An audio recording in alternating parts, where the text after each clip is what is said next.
This is a session that will be conducted in Spanish. Buenas tardes, esta sesión se celebrará en español. Tendremos interpretación simultánea, así que no tendremos ningún problema para seguir la sesión. En insuficiencia respiratoria aguda y en ARDS severo. Y va a tratar tres aspectos fundamentales hoy en día, que entonces es todo el papel que va a tener el microbioma en estos pacientes con necesidad de soporte ventilatorio y que tienen distrés severo por el doctor Adrián Cecato. Después entramos en un mundo de medicina personalizada y por lo tanto y de precisión, ¿no? Y ahí la transcriptómica y vamos, fenotipos y si esto puede influir en el pronóstico después de la UCI en pacientes con después. Y tenemos a Laura Amado, que es una experta en este tema. Y finalmente un tema algo a veces olvidado, ¿no? Pero cómo debe ser la analgesia en el paciente respiratorio que está gravemente enfermo y sometido a ventilación mecánica. Sabemos que hay últimos resultados que son muy interesantes.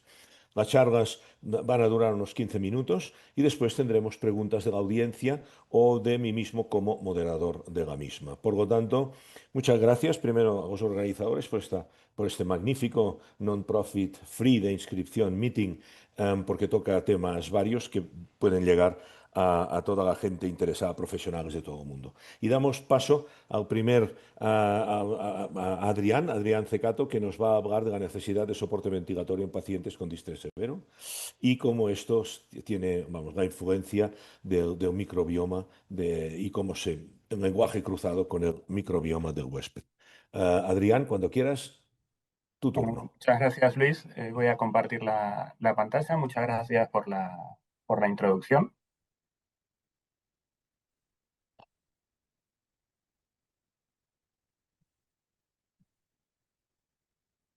Vale, creo que ya están viendo bien la presentación.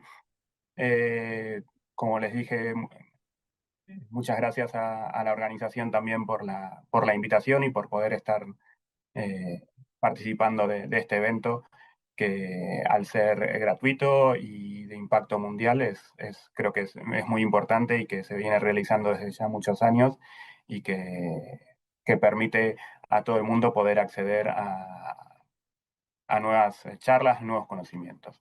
Yo les hablaré sobre la influencia que tiene el soporte ventilatorio en los pacientes con distrés graves, principalmente en lo que es el crosstalk, la interacción entre el huésped y los microbios, el microbioma, y me centraré en dos estudios que estamos realizando, dos estudios translacionales que pueden tener impacto en los pacientes.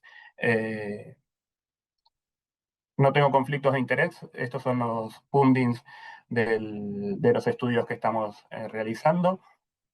Y como saben, las infecciones del tracto respiratorio inferior son las más comunes en la UCI y impactan gravemente en los pacientes. Vemos que todavía presentan una elevada mortalidad, con lo cual es un tema realmente muy, muy importante. Los pacientes que desarrollan infecciones del tracto respiratorio inferior asociadas a la ventilación mecánica, la incidencia es variable, pero sabemos que alrededor de entre un 10 y un 20% pueden presentar esta complicación, y esta incidencia puede aumentar, como en el caso que ya hemos pasado del COVID, que ha llegado a más del 50%, con lo cual es una enfermedad que tiene una incidencia alta en nuestros pacientes. Del primer estudio que les hablaré es del rol dinámico que puede tener la IgA secretoria unida a los microbios en el desarrollo de la neumonía asociada a la ventilación mecánica. Como sabemos, hay cambios en el microbioma durante la ventilación mecánica invasiva.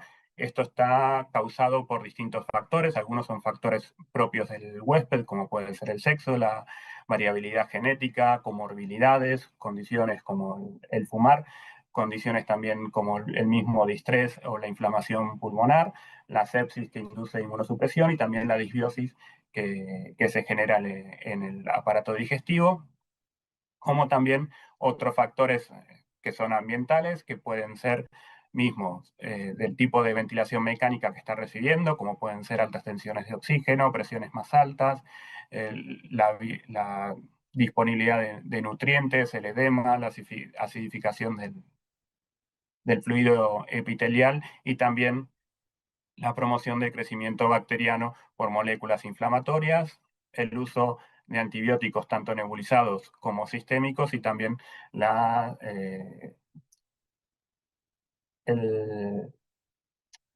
disfunción de la inmunidad tanto innata como adaptativa. Aquí tenemos un poco más descritas las causas.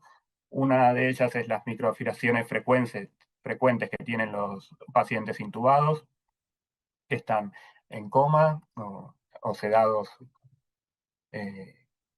La eliminación bacteriana que hay un decrecimiento en lo que es el clearance mucociliar y también la aplicación de presión positiva que disminuye, ¿no?, el clearance del moco. Sabemos que hay una alteración de lo que es el eje del aparato digestivo con el pulmonar, viendo que hay traslocación del estómago a lo que es la orofaringe y de aquí al pulmón. Y también hay otros factores como pueden ser la nutrición, si es enteral o no, la decontaminación oral y digestiva, el uso de drogas como los inhibidores de la bomba de protones, que pueden afectar también a la microbiota. Sabemos que la fisiopatología de la VAP ha cambiado en los últimos años.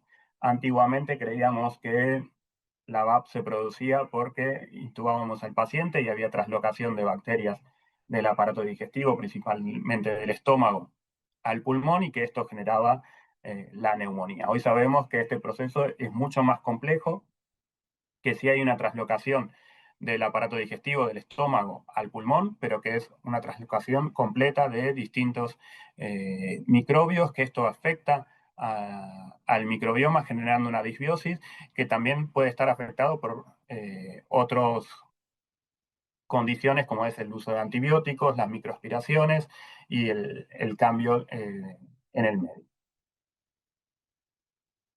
En los pacientes que tienen VAP, en este gráfico podemos ver que tanto se afecta lo que es la alfa como la beta diversidad, con lo cual podemos decir que hay una disbiosis y es una disbiosis mayor que los pacientes que no presentan infecciones respiratorias.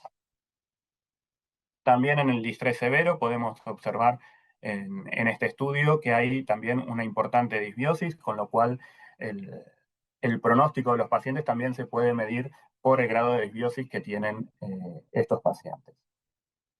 ¿Y cómo es la interacción entre el huésped y los microbios? Vemos que en las distintas fases de lo que es el aparato respiratorio hay distintos componentes y vemos que aquí en lo que es la vía aérea pulmonar, la IgA puede jugar un rol muy importante, tanto cubriendo microbios como permitiendo el crecimiento de otro tipo de microbios. Con lo cual, esto permite tener una homeostasis y un crosstalk entre patógeno y el huésped que sea homeostático.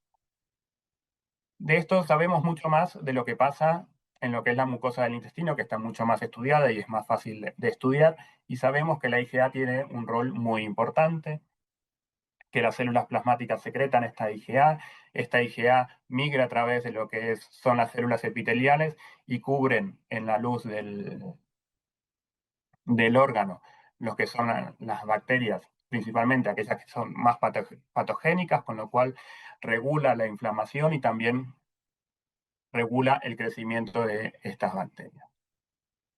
Y esto lo que permite es atacar bacterias que no son homeostáticas, que son disbióticas, y por el otro lado dejar o permitir que haya bacterias que son más homeostáticas.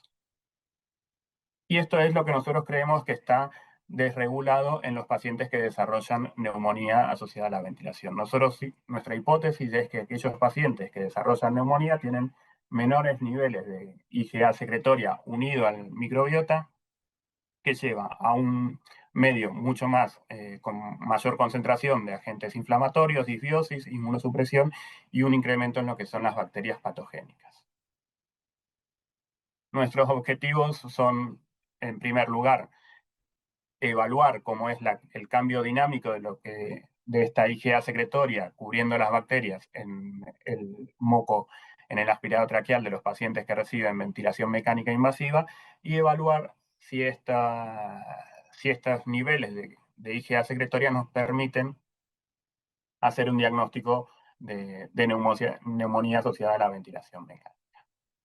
Lo que estamos actualmente realizando, que creíamos que iba a estar un poquito más avanzado, pero todavía estamos en pleno estudio, es un estudio que es prospectivo, que es observacional, en el cual enrolamos a los pacientes al inicio de la ventilación mecánica, que recogemos los datos durante toda la duración de la ventilación mecánica, hasta que desarrollan neumonía o son extubados o son dados de alta de la UCI, y luego lo seguimos durante 90 días también para evaluar cómo es la sobrevida de estos pacientes. En cuanto a la metodología, lo que hemos hecho es adaptar una técnica que ya está más descrita, como les decía, en el moco intestinal, en el cual recolectamos el aspirado traqueal de los pacientes, los tratamos con inhibidores de las proteasas y separamos lo que son las células de lo que son las bacterias, y luego, a través de un sorting magnético, utilizamos dos tinciones con anticuerpos que nos permiten separar el microbioma unido o no a la IgA. Y luego lo que estamos ahora pendientes de realizar es la secuenciación de este microbioma. Lo que hemos hecho es poner a punto esta técnica en el moco respiratorio.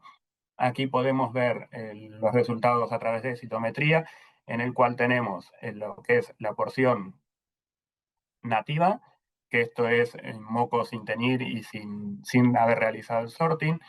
Aquí vemos lo que es la real fracción de microbiota unida a la IgA sin hacer el sorting. Esta es la fracción negativa y esta es la fracción positiva, con lo cual lo que podemos ver es que la técnica lo que nos hace es un enriquecimiento de la porción de microbioma unido a la IgA. Y aquí nuevamente otro gráfico en el que vemos la porción sin sorting y sin teñir, la porción teñida antes del sorting y después del sorting, con lo cual sí que logramos tener un enriquecimiento y podemos tener el microbioma unido a la IgA. Ahora lo que estamos pendientes es de realizar lo que es la metagenómica y poder tener más datos. El otro estudio que les voy a comentar es el rol que tiene la hipercapnia. Sabemos que muchos de estos pacientes pueden estar hipercápnicos en las infecciones respiratorias. Sabemos que estos pacientes pueden tener hipercapnia, muchas veces secundario a lo que es el mismo distrés, pero también con la forma que ventilamos a los pacientes, con lo cual muchas veces hacemos hipercapnia permisiva, ¿no? Para ventilar con volúmenes bajos o ultra bajos. Y esta hipercapnia puede tener algún efecto sobre lo que son las infecciones respiratorias. Algunos papers, y esto es una review que hemos hecho el año pasado, en el cual discutimos muchos de los artículos que hay publicados, pueden tener un efecto beneficioso como también un efecto detrimental, ya que la hipercapnia podría jugar un rol sobre lo que es los factores nucleares de activación en el NF-kappa beta. Para tener un mejor estudio, y porque sabemos que muchas veces es difícil poder estudiar los pacientes que tienen hipercapnia porque tienen muchas otras condiciones que también pueden afectar, hemos desarrollado un cocultivo de células epiteliales con macrófagos, a las cuales infectamos con pseudomonas o con neumococos. Y luego los ponemos en condiciones de normocapnia o de hipercapnia. ¿Y qué hemos visto? ¿Cuáles son los resultados que tenemos hasta ahora? Estos son resultados que están enviados y que estamos pendientes de publicar, en el cual vemos que en el cocultivo y en los macrófagos, la hipercapnia afecta la secreción del IL-1 beta, como podemos ver en los distintos patógenos, pero lo que es más importante en lo que son los macrófagos, y lo podemos ver aquí en los resultados de los modelos lineales que hemos realizado para poder estudiar, porque tenemos más de una covariable, tenemos la infección y tenemos la hipercapnia, vemos que hay una interacción entre la infección con pseudomonas y la hipercapnia que produce una secreción distinta de IL-1 beta. Y estos yo creo que son los resultados más interesantes que hemos obtenido y que son importantes y que pueden afectar a los pacientes. Vemos que lo que es la sobrevida de las bacterias, principalmente, bueno, la Pseudomonas aeruginosa en sí, vemos que hay un crecimiento y una sobrevida mucho más alta en los cultivos que están bajo hipercapnia, o sea que hay nichos intracelulares de Pseudomonas aeruginosa, con lo cual lo que permite es una persistencia y un crecimiento de la bacteria. No así en las muestras extracelulares, pero sí después de 24 horas, cuando analizamos las bacterias, dentro de las bacterias encontramos que hay mayor crecimiento de Pseudomonas. Y ya finalizando, estos son creo que las conclusiones que podemos ir teniendo, es que el soporte ventilatorio puede afectar el crosstalk del huésped y los microbios, por lo que es la IgA unida al microbioma, y que la hipercapnia puede alterar la respuesta inflamatoria de los macrófagos, principalmente a Pseudomonas aeruginosa, que puede promover establecimientos de nichos intracelulares y que puede tener un rol detrimental en lo que son las infecciones respiratorias. Por último, darle las gracias. Quisiera nombrar a Verónica Monforte y a Elena Campaña, que son las dos predoctorandos que están realizando los estudios, también a Marta Camprubí, que está cosupervisando la tesis de Elena conmigo, y a todo el equipo de Recerca, que es de investigación, que es con quien avanzamos y con quien trabajamos en estos temas. Muchas gracias. Muchas gracias, Adrián. Si me estáis escuchando. Muchas gracias, Adrián. Pues ahora vamos a hablar de un tema am, distinto, ¿no? Pero relacionado, que es de la transcriptómica y los pronósticos después de la UCI en pacientes con distrés. Y para ello tenemos a Laura Amado, que ha trabajado muchísimo en este campo. Laura, es tu tema. Muchas gracias, Luis. Bueno, gracias a Pablo, a toda la organización por invitarme a estar hoy aquí. La verdad es que es un honor. Ya son unos cuantos años y cada día se hace más agradable. O sea que gracias. Voy a compartir ahora la pantalla. Creo que ya podéis ver mis diapositivas, ¿sí? Muy bien, sí, perfecto. Bueno, no tengo conflictos de interés. Me corresponde, bueno, pues me corresponde ahora dar una perspectiva que utiliza un nivel de aumento un poquito mayor, que es el que nos traslada a nivel molecular y a nivel celular de los procesos. A este nivel de mayor aumento, una de las herramientas de que disponemos para acercarnos a estas resoluciones es la transcriptómica, ¿no? Que ha experimentado en los últimos años, en los últimos tiempos, un gran avance tecnológico y un gran desarrollo en salud. Esta herramienta nos permite conocer los mecanismos y las rutas activadas en un determinado momento mediante el análisis de los genes cuya transcripción está en marcha. Y entonces, bueno, pues en los próximos minutos veremos cómo este tipo de análisis nos puede ayudar a predecir desenlaces y en última instancia a identificar dianas o potenciales dianas terapéuticas que nos permitan un tratamiento más preciso. Y digo preciso porque el objetivo de utilizar estas herramientas es precisamente el de acercarnos a una medicina intensiva de precisión. Este término hace referencia a la adecuación del tratamiento a las características individuales de cada paciente. No significa literalmente crear una droga o un dispositivo único para un enfermo o un grupo de pacientes, sino la habilidad para clasificar individuos en subpoblaciones que difieran o bien en su susceptibilidad a sufrir una determinada enfermedad, o en la biología subyacente a esa enfermedad, o lo que es más interesante, en la respuesta de cada individuo o de cada grupo de individuos a un determinado tratamiento. Y es que desde que el distrés se llama distrés, ya ha habido discusiones sobre la manera más adecuada de clasificar a los pacientes. La gran ventaja de no hacerlo y simplemente utilizar una definición sindrómica es que el conocimiento, el reconocimiento clínico uniforme a lo largo de todas las UCIs, pues nos permite reclutar muchos pacientes y formar grandes ensayos clínicos que, bueno, pues a lo largo de la evolución de nuestra especialidad, de la medicina intensiva, nos han proporcionado evidencias sobre maneras mejores o maneras de mejorar el pronóstico de nuestros enfermos, como reducir el volumen corriente durante la ventilación mecánica o restringir los fluidos o utilizar el prono, ¿no?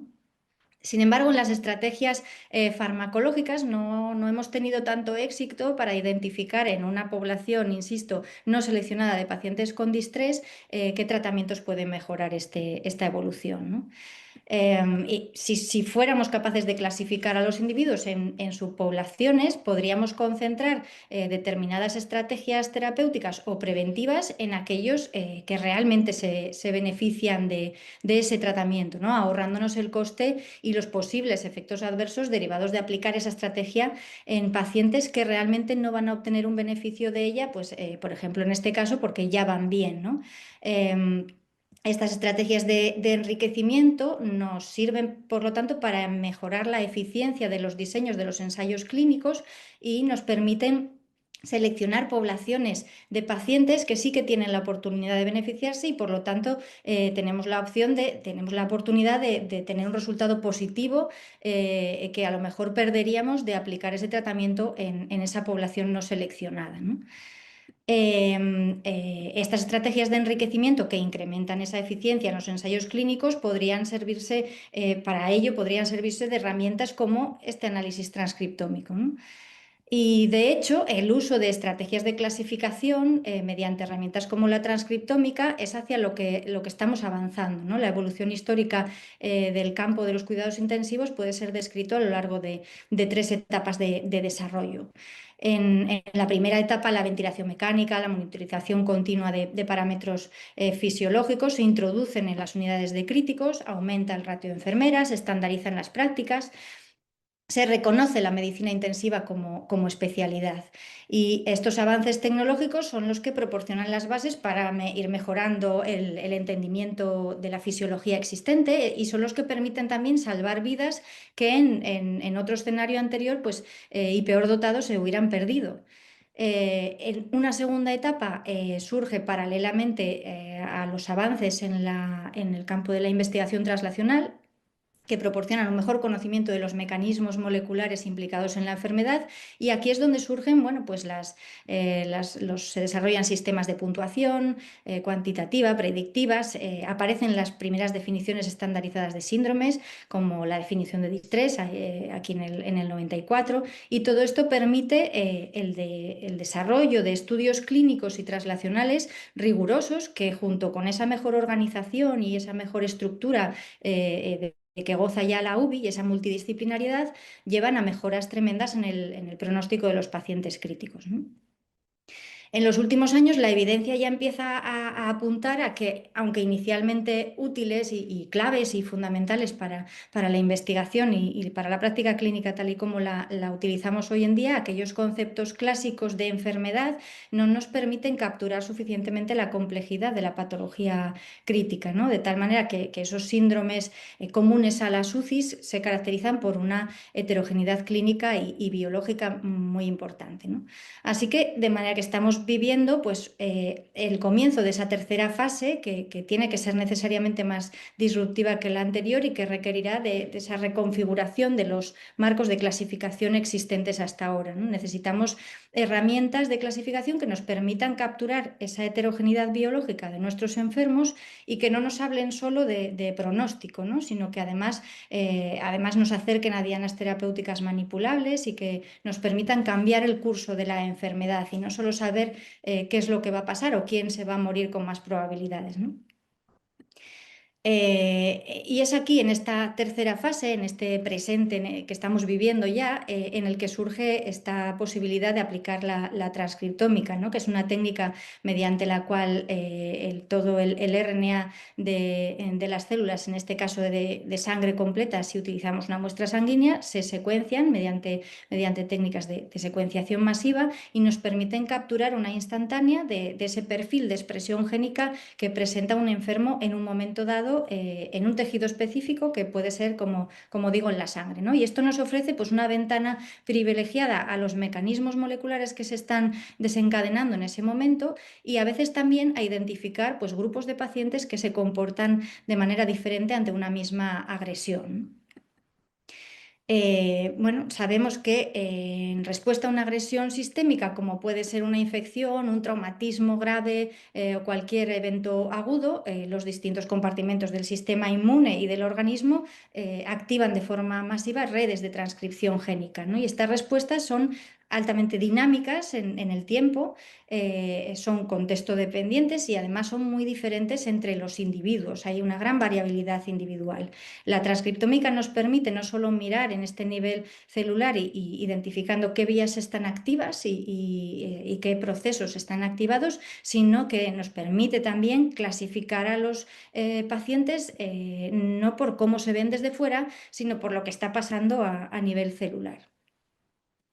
Y esto ya se ha utilizado en pacientes con sepsis. Hay varios estudios que nos han permitido identificar endotipos de pacientes con distintos mecanismos patogenéticos, con distinto pronóstico clínico y, lo que es más importante, nos acercan la posibilidad de aplicar tratamientos que beneficien más a cada paciente en función de los procesos celulares que hay activados en cada caso. Estos son dos ejemplos ya publicados hace años donde en pacientes con sepsis se encuentran perfiles de respuesta biológica particular.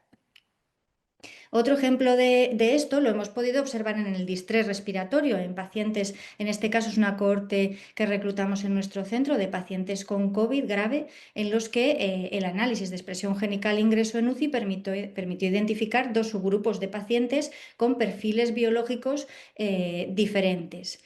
Y la clasificación de estos dos endotipos de distrés respondía no solo a un conjunto de genes expresados de manera diferencial, sino que nos hablaba de procesos inmunes diferentes sucediendo, ¿no? De dos endotipos con dos perfiles inmunológicos diferentes, de tal manera que en uno predominaba una respuesta más adaptativa, más sofisticada, más de célula B, mientras que en el otro había una respuesta más innata y más mediada por mecanismos innatos.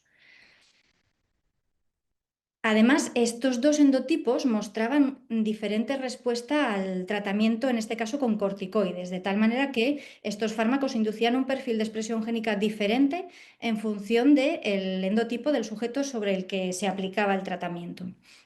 Y que además, como veis, pues se solapaban muy poquito, ¿no? El cambio que inducía el tratamiento con corticoides en cada uno de los dos endotipos era muy diferente.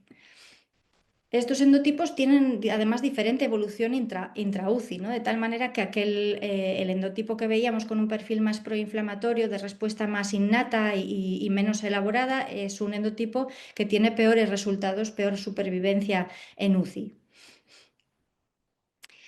Al principio de esta intervención hacíamos un recorrido sobre cómo la evolución histórica de la medicina intensiva nos había llevado a este momento, a este presente transformador que estamos viviendo, donde lo que nos interesa ya no son los grandes síndromes clínicos, sino que nos interesa la variabilidad biológica, la variabilidad individual y la medicina de precisión, ¿no? Esta evolución ha ido en paralelo con nuestra necesidad de mejorar no solo la supervivencia de nuestros pacientes en la UCI, sino su calidad de vida al salir de ella, ¿no? Ya no se trata de sobrevivir, ¿no? No se trata de no morirse, sino de ser capaces de recuperar la vida que teníamos antes de pasar por la UCI o lo más cercano a lo que teníamos antes, ¿no? Y es que en una gran parte de aquellos casos en los que logramos sacar a nuestros pacientes adelante, nos encontramos ante el principio de un camino hacia la recuperación total, que es un camino largo, es un camino tedioso y además que no siempre alcanza el éxito, ¿no? Las alteraciones funcionales que sufren los supervivientes de UCI son multidimensionales, abarcan distintos aspectos físicos, cognitivos, emocionales. Y bueno, como parece una especie que insiste en cometer los mismos errores una y otra vez, hemos decidido enmarcar todas estas alteraciones funcionales bajo una definición, una vez más, sindrómica, ¿no? Que es el síndrome post-UCI. Aunque esto es verdad que nos permite dar un marco teórico y hasta creernos que con definir quizá podemos controlar o mejorar la situación de estos supervivientes, la realidad es que el síndrome post-UCI vuelve a gozar, si no de tanta, probablemente de más heterogeneidad que el propio distrés o que la sepsis, ¿no? El espectro de alteraciones neurocognitivas observada tras el paso de una UCI es tan variable que puede abarcar desde apenas en ninguna afectación a un deterioro cognitivo similar al que podrían sufrir pacientes con un traumatismo craneoencefálico grave. Lo mismo sucede con la debilidad muscular adquirida en UCI, donde la prevalencia es igualmente elevada y la pérdida de capacidad funcional variable, desde mínima afectación hasta una debilidad persistente a largo plazo, y así a otros niveles, ¿no? Así que, bueno, considerando toda esta heterogeneidad y el momento histórico en el que nos encontramos, con herramientas como la transcriptómica a nuestro alcance, decidimos aplicar estos avances y estos conocimientos a la identificación de perfiles biológicos de pacientes críticos asociados con diferente evolución tras la UCI. Y para avanzar en ese conocimiento ha sido necesaria la puesta en marcha de un estudio en supervivientes de UCI que ha implicado 3 años de trabajo entre reclutamiento, toma de muestras biológicas, seguimientos a largo plazo tras la UCI y en el análisis de todos esos datos. Y además ha sido necesario el establecimiento de una red de colaboración y un diseño multicéntrico con la participación de estos 3 centros españoles que podéis ver en pantalla. Gracias a este estudio hemos reclutado, seguido y analizado muestras de 243 supervivientes en UCI con ese objetivo de disgregar la heterogeneidad biológica, en este caso de los pacientes que sobreviven, y detrás de esa heterogeneidad que creemos responsable de la variabilidad en la evolución clínica a largo plazo, no solo en las secuelas neurocognitivas, sino también en las secuelas musculares. Cuando nos fijamos en la debilidad adquirida en UCI en esta cohorte de pacientes, observamos que somos capaces de identificar, mediante un análisis de clases latentes, 2 subgrupos de pacientes con distinta trayectoria clínica. Tenemos un grupo en los que se observa una recuperación funcional a largo plazo, mientras que hay otros pacientes en los que la debilidad persiste a largo plazo en los seguimientos sucesivos de los enfermos. Esos 2 subfenotipos clínicos, porque esto es puramente con variables clínicas funcionales, tienen un diferente perfil de expresión génica cuando los comparamos, de tal manera que identificamos un conjunto de genes sobreexpresados y otro conjunto de genes infraexpresados cuando comparamos a aquellos con debilidad persistente frente a los que recuperan la fuerza. Se trata de genes que están implicados en procesos de regulación de la función muscular, como el transporte de iones transmembrana, y también genes implicados en la respuesta inmune.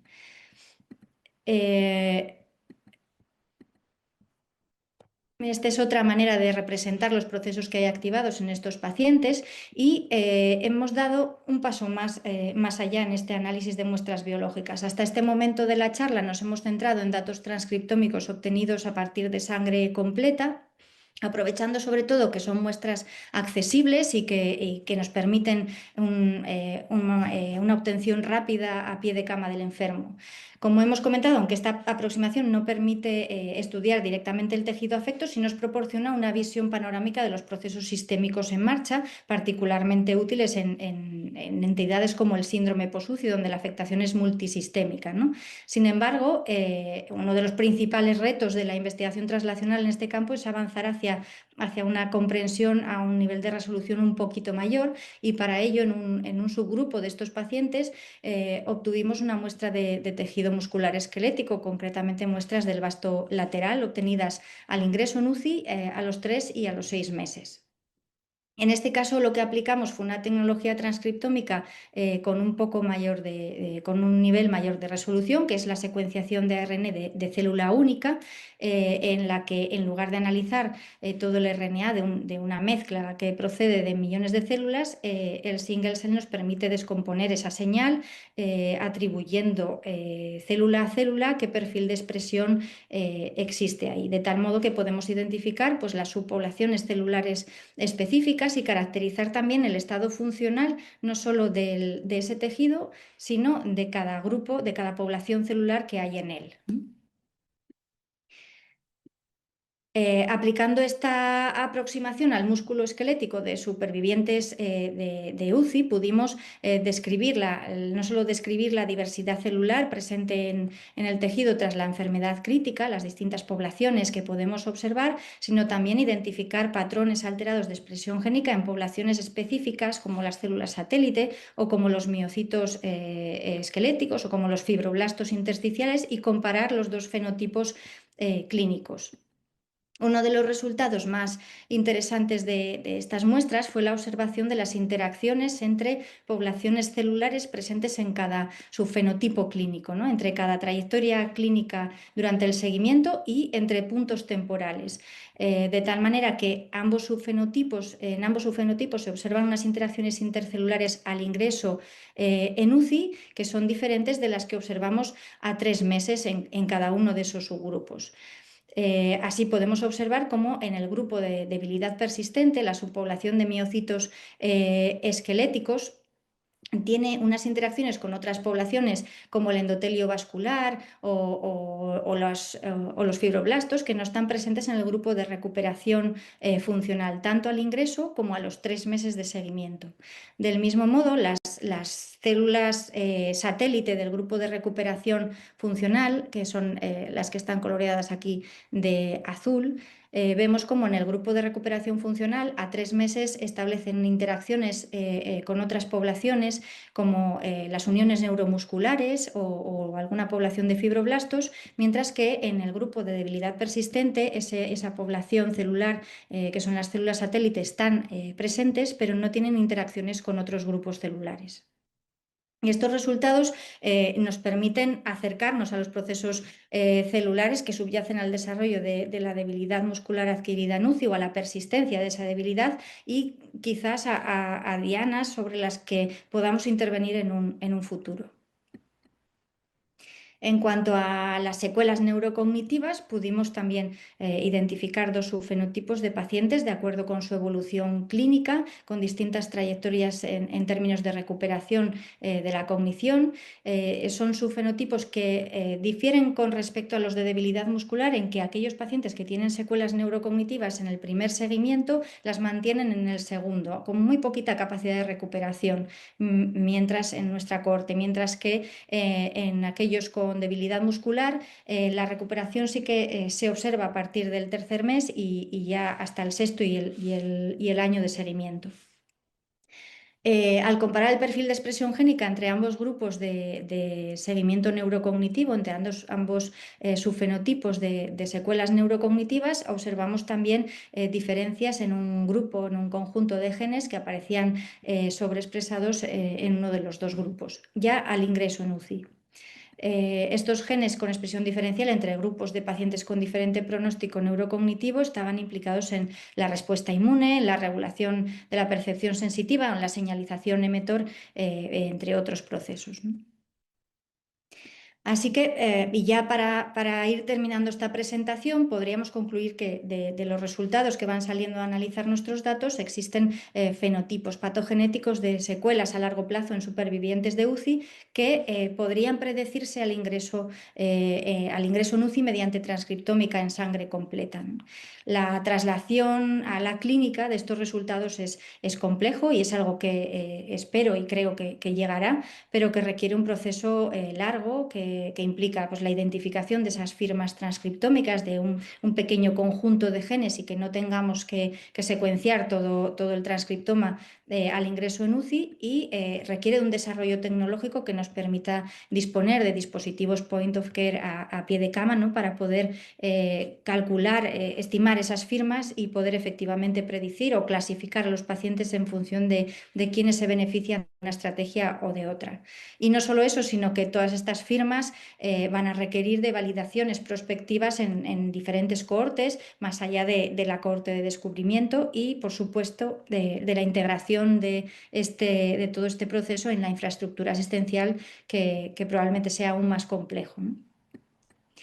Los mensajes clave de esta charla son, por lo tanto, que la heterogeneidad biológica al ingreso en UCI explica, al menos en parte, la variabilidad clínica en la evolución post-UCI, que el análisis transcriptómico en sangre completa nos permitiría capturar esa heterogeneidad biológica en los pacientes críticos, aproximándonos hacia esa medicina intensiva de precisión, y que la transcriptómica muscular en célula única nos abre nuevas vías para comprender las bases celulares y moleculares de la debilidad adquirida en UCI, y potencialmente para diseñar estrategias terapéuticas dirigidas.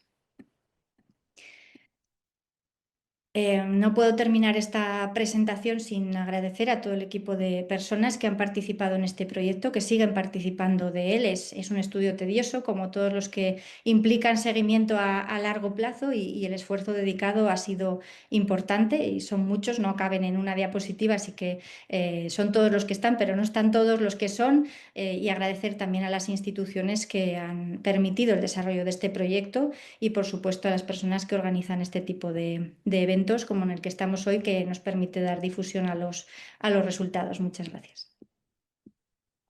Muchas gracias, Laura, por tu presentación. Pasamos ahora a presentar un tema importantísimo, que es la analgesia en este paciente crítico, y para ello tenemos a Irene Dot.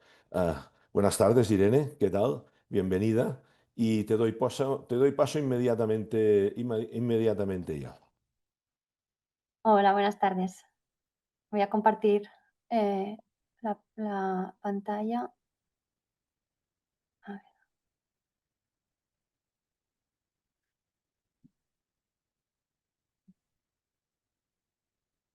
Vale, espero que podáis ver bien.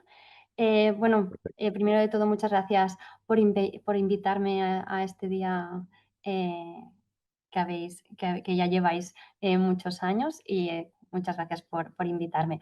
Yo soy Irene Dot, vengo de Barcelona, del Hospital del Mar, y bueno, mi sesión también es un poco diferente a las anteriores, y vamos a hablar de la analgesia en el paciente crítico respiratorio ventilado. Primero, bueno, mis conflictos de intereses.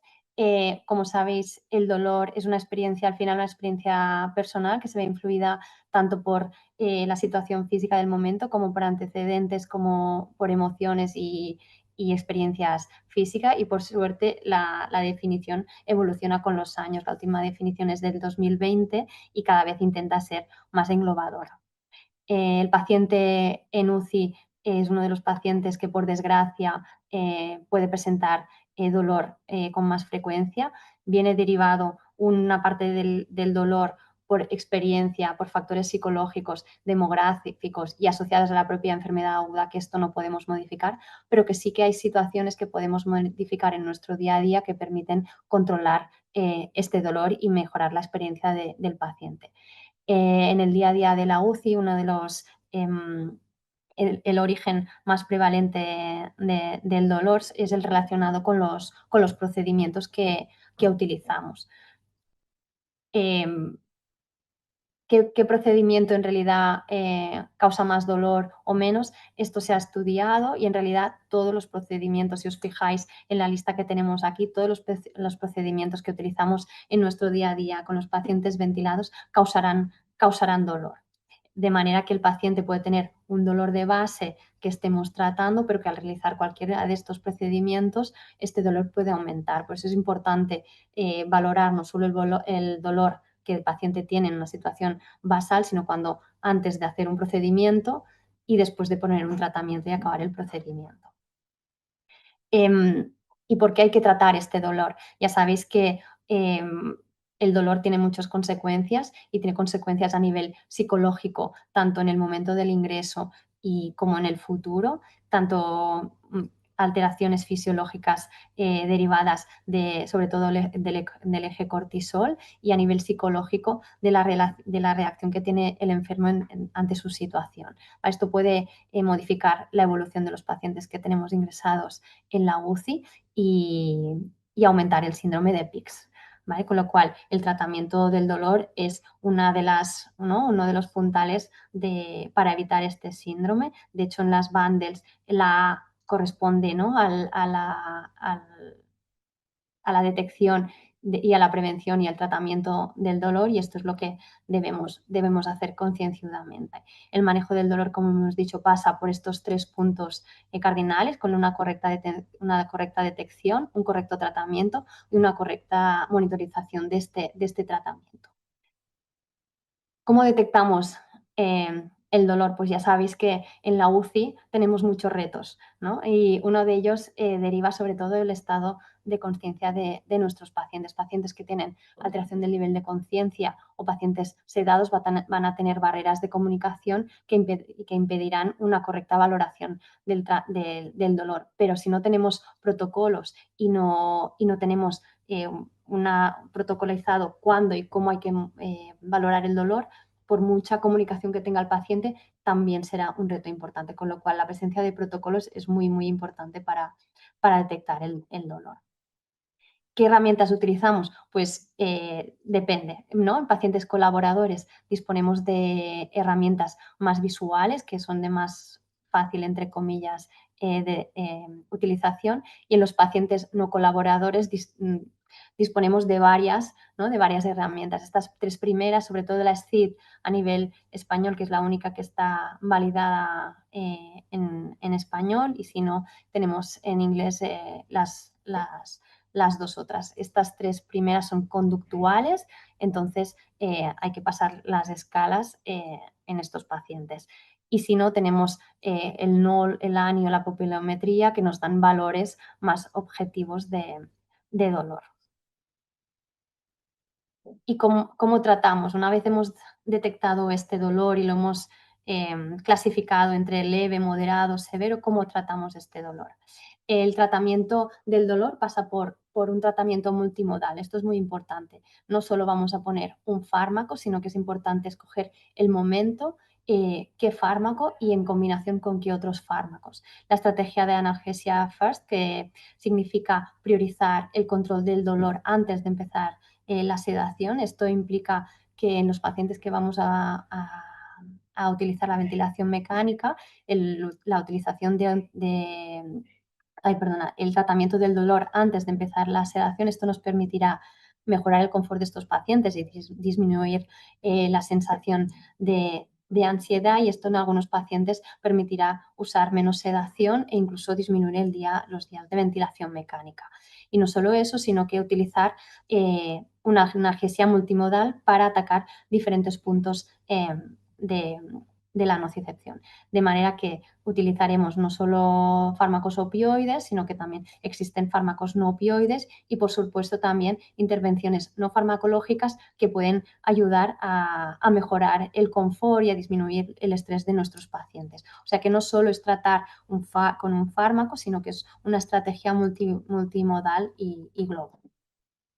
En analgesia no opioide, en las últimas guías americanas, lo que se recomienda es el uso de paracetamol en dolor moderado severo, en pacientes ventilados asociado al opiáceo para tratamiento del dolor y de esta manera reducir el uso de opiáceos. Lo mismo con la ketamina, pero en el paciente postquirúrgico. Y el uso de AINES no es recomendado de rutina. En estas guías, como son americanas, no se habla del metamizol. En cuanto al dolor neuropático, que sobre todo, ¿no?, estudios en pacientes con Guillain-Barré, se ha visto que el uso de gabapentina, carbamazepina y pregabalina puede reducir el uso de opioides y mejorar el control del dolor. Pero ¿qué pasa con nuestros pacientes que tenemos ventilados, ¿no? Que es un paciente al que ya por sí el hecho de estar con la ventilación mecánica ya es un paciente con un procedimiento, ¿no? En estos pacientes se recomienda el uso de opioides, eso sí, a la menor dosis necesaria para que tenga un efecto correcto. Este es un estudio de hace tiempo ya, del año 2001, que evalúa el consumo de opioides a nivel de las diferentes UCIs europeas. Y como podéis comprobar, cada país tiene tendencia a utilizar un opioide diferente. Esto persiste ahora en el 2024. Si veis a nivel de Europa, la utilización de fentanilo y sufentanilo más o menos está a la par, casi mitad y mitad. En España, como veis, la mayoría se usa bastante el remifentanilo en comparación con el resto de Europa. ¿Qué fármaco opioide debemos utilizar entonces? Pues dependerá sobre todo de nuestro paciente y del objetivo que tengamos con nuestro paciente. Dependerá de la intención que tengamos de tiempo de inicio, el tiempo que queremos ventilar al paciente y las comorbilidades que tenga el paciente, ¿no? Si tiene insuficiencia renal, si tiene insuficiencia hepática y la enfermedad aguda del paciente. ¿Cuál de ellos utilizar? La verdad es que mirando las diferentes, ¿no? Podemos mirar las diferentes guías, los diferentes estudios y lo que vemos es que la morfina, que es un fármaco que tarda más, ¿no? Es de los opioides que tarda más en hacer efecto y que tiene una vida mucho más larga. Lo que vemos es que en comparación, por ejemplo, con el uso de fentanilo, el fentanilo mejora los días, o sea, disminuye los días de ventilación mecánica y disminuye la estancia en UCI en comparación con la morfina, con lo cual probablemente el fentanilo tendría un uso por encima de la morfina. En el caso del remifentanilo, el remifentanilo en comparación con otros opioides, lo que se ha visto es que también disminuye los días de ventilación mecánica, disminuye los días hasta la extubación y puede disminuir costos y tiempo de ingreso. Lo que pasa es que tenemos el remifentanilo que lo tenemos limitado a ventilaciones más cortas. Y aparte, hay que recordar que el remifentanilo tiene un riesgo más aumentado de hiperalgesia, ¿no? A dosis elevadas y de manera sostenida, que es una de las cosas que es importante monitorizar con estos pacientes que están analgesiados con remifentanilo durante la ventilación mecánica. En este artículo del Intensive Care, que se mojan un poquito, ¿no? Y consideran los fármacos de primera los fármacos opioides de primera y segunda línea, encuentran que consideran que el fentanilo y el sufentanilo los podríamos considerar fármacos de primera línea en la ventilación mecánica y tanto la morfina y el remifentanilo como de segunda línea.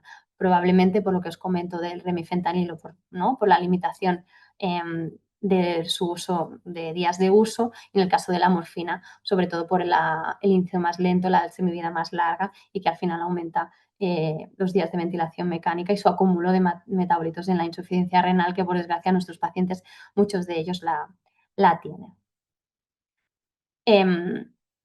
Si miramos el uso de sufentanilo en comparación con el fentanilo, aunque no es significativo, sí que vemos que existe una tendencia, ¿no? a una extubación más precoz y menor tiempo de estancia en UCI, y sí que se ha demostrado que es seguro en ventilaciones más largas, con menor acumulación que con el fentanilo. De manera que aquí os comento el fentanilo porque evidentemente también lo podemos tener en UCI, también lo podemos utilizar, pero lo tendríamos que utilizar más en procedimientos, ¿no? Pensad que el fentanilo es de inicio de acción muy rápida y de semivida muy corta, con lo cual no sería útil para una ventilación prolongada. El caso del fentanilo, el remifentanilo y el sufentanilo se pueden utilizar en ventilación mecánica y lo que hemos comentado en cuanto a ventilación de larga durada de larga duración, perdón, estaríamos hablando del fentanilo y el sofentanilo y tendríamos que individualizar a nivel del paciente. Y las estrategias no farmacológicas son importantes también. Estos son dos programas que tenemos nosotros en la UCI. Pero bueno, la utilización de masajes, la musicoterapia, la terapia de frío durante los procedimientos y las técnicas de relajación, o en nuestro caso que hacemos terapia con animales, se ha demostrado, ¿no?, que mejoran el confort del paciente y disminuyen el estrés. Y esto puede ayudar a disminuir el requerimientos de analgesia. Pero sobre todo, una vez utilizados estos fármacos, es importante la monitorización. Hemos dicho tanto previo como después de su uso, ¿vale? En realidad, utilizaríamos las mismas herramientas que utilizamos durante la detección y con la intención de disminuir al máximo la dosis necesaria y así evitar los efectos adversos que, como sabéis, en los opioides pues pasa uno por la tolerancia y la otra sobre todo por a nivel de disminución de la motilidad. Como conclusiones, bueno, el dolor es un signo vital más en el paciente crítico y se debe evaluar de manera rutinaria el dolor basal y durante los procedimientos. El tratamiento correcto del dolor permitirá mejorar la evolución de nuestros pacientes, pero son necesarios protocolos de analgesia en las unidades de críticos para llevarlo a puerto. La analgesia multimodal es la estrategia para tratar el dolor en el paciente crítico y los opioides están integrados en la analgesia para el dolor moderado severo del paciente crítico. Debemos individualizar, el opioide según el paciente y su situación clínica, y el fentanilo y el sofentanilo serían opioides de elección en ventilaciones de larga duración, aunque el sofentanilo tiene mejor perfil farmacocinético que el fentanilo. El remifentanilo es más efectivo que la morfina y el fentanilo en reducir los días de ventilación mecánica, pero se limita a intubaciones de corta duración, con lo cual es necesaria la monitorización de la hiperalgesia. Y la monitorización del dolor y sus efectos adversos es esencial para una buena evolución. Muchas gracias. Muchas gracias, Irene, Laura y Adrián, por vuestras magníficas charlas.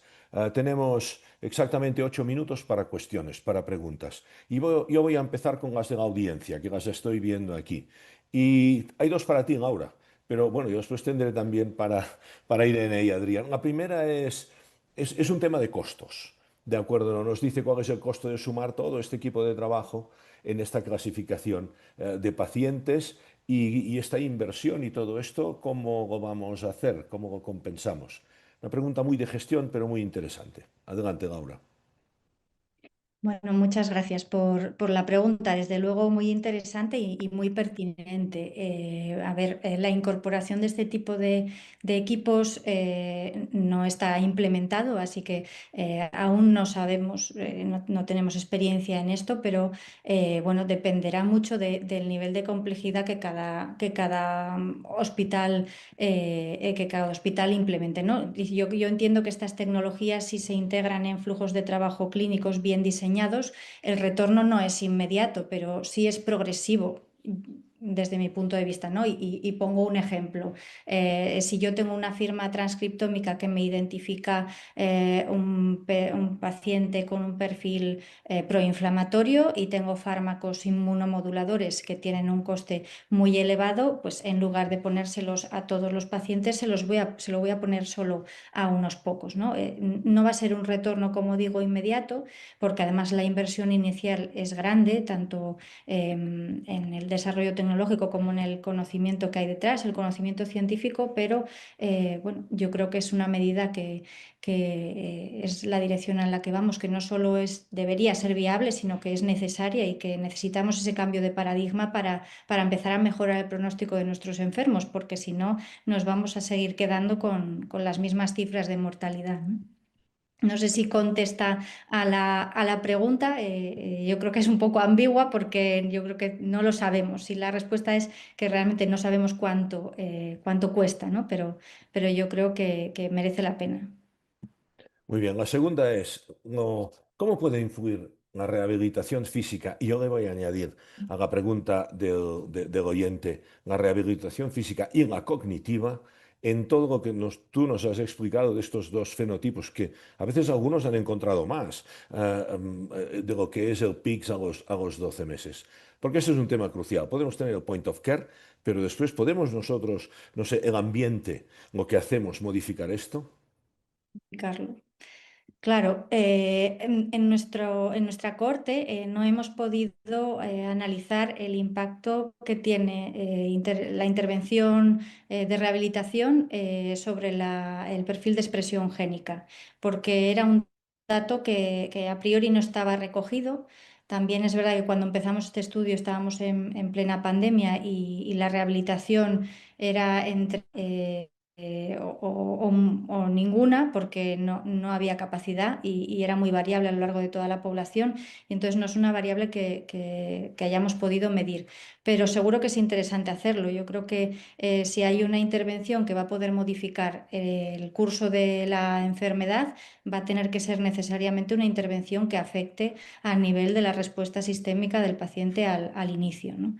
No sé si a lo mejor sistemas de entrenamiento cognitivo o la rehabilitación, la movilización precoz afectan realmente a ese nivel, pero estaría muy bien conocerlo y saberlo y aplicarlo también de manera individualizada, ¿no? Muy bien. Irene, una pregunta. A mí me ha gustado mucho tu intervención, sobre todo después de leer artículos de que se ha disparado el uso de opioides en los pacientes con críticos, por lo tanto hace muchísima falta, es decir, saber qué es lo que estamos haciendo. La pregunta es de un oyente. Nos dice, nosotros usamos muchísimo la dexmedetomidina. ¿Qué opinión te merece? Sí, perfecto. Pues sí, nosotros la verdad es que también, ¿vale? La dexmedetomidina, como sabéis, no es solo analgésica, sino que es un fármaco sedante, pero que se puede utilizar también como analgesia. La diferencia es que, a diferencia de los opioides, la potencia analgésica de la dexmedetomidina, perdón, es menor, ¿vale? Entonces, sí que nos es útil para tratamiento del dolor, pero sobre todo asociado a otro opioide, un poco multimodal también, ¿no? Como para disminuir el uso de opioide. Como analgésico solo, no lo utilizaría como primera elección, pero sí que es una buena opción como sedante y como coadyuvante al opioide. Muy bien, hay más preguntas, pero he seleccionado, hay dos que pueden coincidir con tu tema, Adrián. Son dos preguntas que nos están hablando de mecánica pulmonar, ¿no? Referente a tu exposición. Por lo tanto, nos dicen cómo puede influir el reclutamiento, cómo puede influir las driving pressures en todo lo que tú nos has estado contando, en todo lo que es el microbioma y también, es decir, en la respuesta de los microorganismos a la hipercapnia. Las he juntado las dos, pero nos gustaría saber qué intervenciones en la clínica esto puede influir en lo que tú has estado comentando, o si no se saben todavía. Adelante, Adrián. ¿Estás silenciado? Perdón. Ahora. Bueno, no hay mucha evidencia de esto. En principio, bueno, sí se sabe bastante del microbioma y sí se sabe también de que los pacientes con distrés y cuanto más severo el distrés, mayor disbiosis pueden tener, con lo cual sí que habría una afectación, pero esto no se sabe si es simplemente un hecho biológico por la inflamación o también puede estar dependiendo de la ventilación mecánica. Sí sabemos, ¿no?, que a mayor PIB, mayor presión, lo que puede generar es que haya un menor clearance mucoso, y esto puede afectar, obviamente, a lo que es el medio y la inflamación propia de las vías respiratorias, pero también, ¿no? O sea, la driving pressure está visto que puede también tener un efecto biológico. Bueno, Laura y la gente de Oviedo lo ha estudiado también, ¿no? El efecto del stretch mecánico sobre la respuesta de las células epiteliales. Con lo cual, sí sabemos que puede generar mayor inflamación y que esto puede tener sus consecuencias, con lo cual seguramente hay una afectación, pero todavía no tenemos datos como para poder decir cuánto lo afectaría. Y en cuanto a la hipercapnia, obviamente sí sabemos, ¿no?, y esto está súper demostrado y creo que nadie lo pone en discusión, que la disminución del volumen corriente ha llevado a mejorar el pronóstico del distrés, que es algo que debemos seguir teniendo en cuenta, pero algo que muchas veces se dejaba pasar, como lo que se decía, ¿no? La hipercapnia que no importara o que, bueno, que se podía ser permisiva, quizás sí que tengamos que mirarlo un poquito más porque puede permitir esto, ¿no? Un sobrecrecimiento bacteriano y tener algún efecto sobre luego el desarrollo de neumonías asociadas a la ventilación. Pues muchas gracias. Hemos llegado al tiempo, justo exactamente ahora, no tenemos más preguntas. Muchísimas gracias por vuestras excelentes presentaciones y a la audiencia por toda su atención y os esperamos a todos el año que viene. Muchísimas gracias.